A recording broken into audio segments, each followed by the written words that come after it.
Comment fixer le prix de votre travail?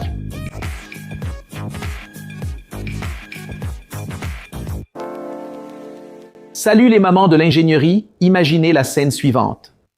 Vous consacrez des heures d'études, des années de pratique et vous investissez dans des cours, des outils et des logiciels. Vous accumulez des connaissances précieuses, vous résolvez des problèmes complexes et vous livrez des résultats.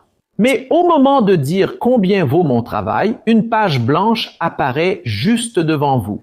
Cette incertitude est l'un des plus grands défis pour tout professionnel, surtout pour celui qui vit de l'ingénierie, que ce soit en tant que freelance, consultant ou entrepreneur. Et chez Engenharia Detalhada, nous savons très bien ce que c'est. D'ailleurs, ici sur la chaîne, lorsque des entreprises nous contactent pour des campagnes ou des partenariats, j'avoue que nous avons souvent du mal à trouver un prix juste. C'est un vrai problème et pas seulement avec les vidéos. Beaucoup d'ingénieurs qui créent leur propre entreprise ou travaillent sur des projets ponctuels finissent par mal fixer leur prix, ce qui compromet leurs résultats et même leur passion pour le travail. Aujourd'hui, nous allons dévoiler cet art qui, en réalité, est de la pure ingénierie. Mais pourquoi est-ce si difficile de fixer le prix d'un travail? Parce qu'un service qui exige autant de connaissances et de responsabilités qu'un projet d'ingénierie est souvent traité comme un simple produit en rayon où le moins cher l'emporte. Existe-t-il une formule magique, un calcul exact, ou avons-nous affaire à quelque chose de bien plus complexe que simplement le coût plus le bénéfice? La difficulté à fixer un prix naît de plusieurs facteurs. Tout d'abord, nous ne vendons pas un produit tangible qui peut être facilement pesé ou mesuré. Nous vendons des connaissances, de l'expérience, la résolution de problèmes et surtout de la valeur. Deuxièmement, la peur de perdre le client au profit de la concurrence, qui pratique parfois des prix irréalistes, nous pousse à réduire notre marge. Et troisièmement, et peut-être le plus important, nous ne connaissons souvent pas la véritable valeur de notre propre travail ni l'impact qu'il génère. Ce manque de clarté nous amène à sous-estimer ou dans certains cas à surestimer, créant ainsi une instabilité sur le marché et dans notre propre carrière. C'est comme calculer une fondation sans prendre en compte le poids de la structure.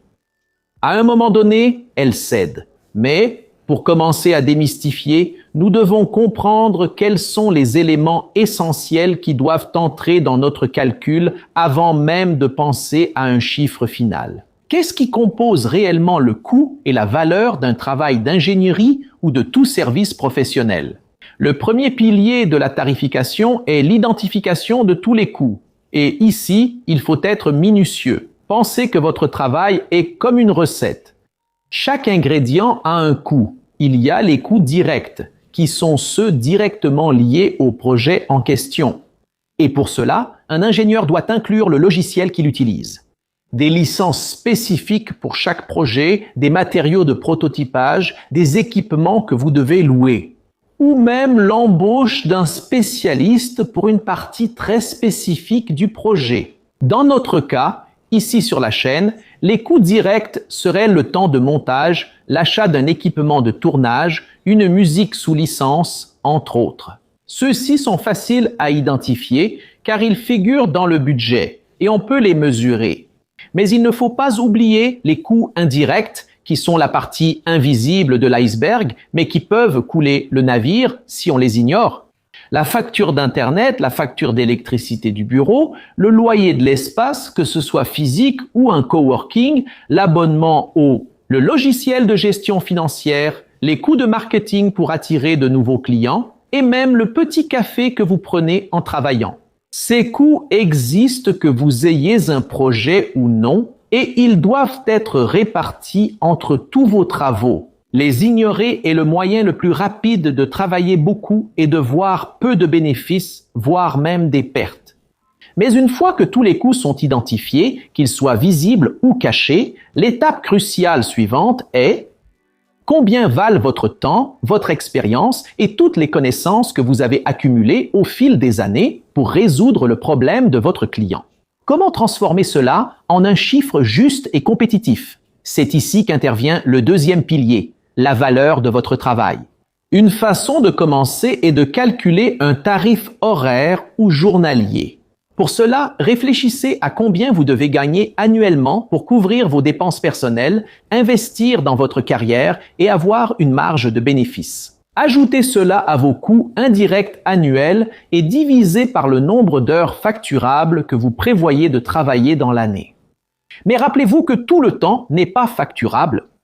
Il y a du temps pour la prospection, l'administration, etc. Ce calcul vous donnera un bon point de départ. Cependant, la valeur ne dépend pas seulement du temps passé. Il s'agit de la valeur de votre expertise.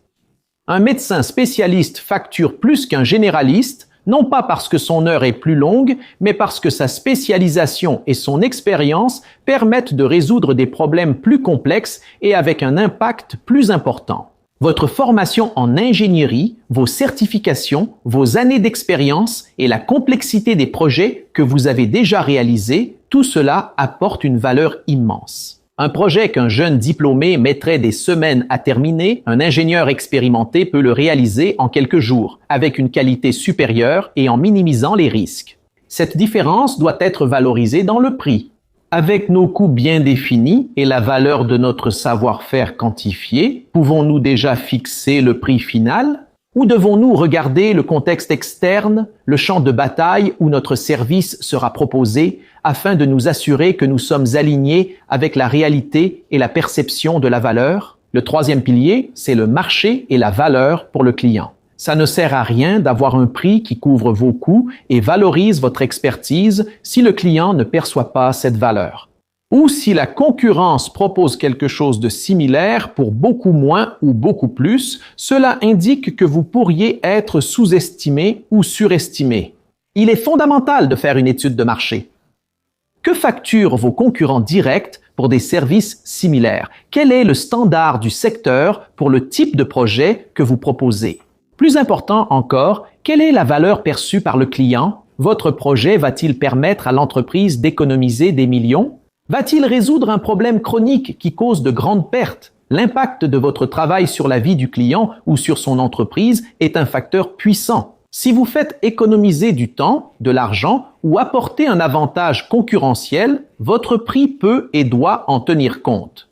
Par exemple, un projet d'optimisation des processus qui réduit de 20% les coûts opérationnels d'une usine vaut bien plus que simplement les heures que vous y avez consacrées. Comprendre en profondeur le problème du client et montrer comment votre solution se traduit par un avantage financier ou stratégique est un atout crucial dans votre tarification. Définir un prix est une étape, mais après, le processus de tarification s'arrête-t-il à l'envoi de la proposition ou y a-t-il encore une partie d'échec à jouer?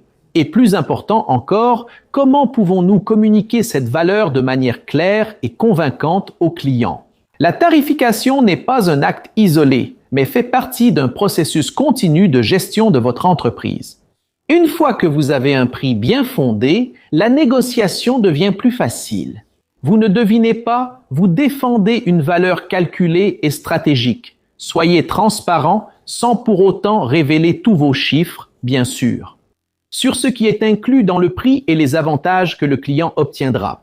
Un contrat bien détaillé qui précise le périmètre du travail, les délais, les livrables et bien sûr le montant est essentiel pour protéger les deux parties et éviter les malentendus. Rappelez-vous, un prix juste n'est pas seulement ce qui est bon pour vous, mais aussi ce que le client perçoit comme un investissement qui apportera un retour précieux. N'ayez pas peur de faire payer votre expertise et votre expérience. Votre travail en tant qu'ingénieur ou créateur de contenu est précieux et fixer correctement vos prix est la base de la croissance et de la durabilité. Si vous êtes arrivé jusqu'ici et que vous avez aimé la vidéo, profitez-en pour vous abonner si ce n'est pas déjà fait, laissez un j'aime et activez la cloche des notifications.